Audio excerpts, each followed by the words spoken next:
Karibu tena. Wakazi wa nyumba za maskuota za eneo la Starehe wanalalamikia mpango wa kubomolewa kwa nyumba zao hapo kesho.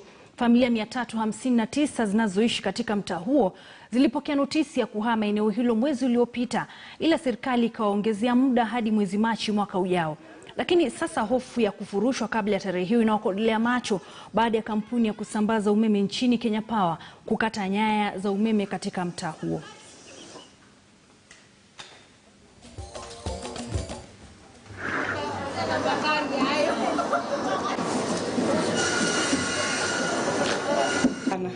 Saa hii hakuna mahali unaweza tafuta nyumba ukapata.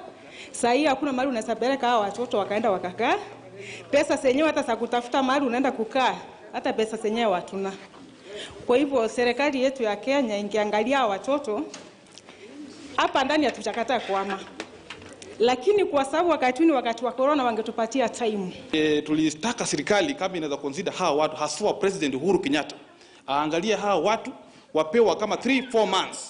Watoto wafanye mitihani katika hiyo hali watoto kuendelea kusoma. Hawa watu tunaweza ongea na residents waendelee pia kujipanga, waone either wajipanga au relocate, wala ambao wanataka kwenda nyumbani waende nyumbani, because hatuoni kama hata hawa wanaweza afford kuishi wapi area hii.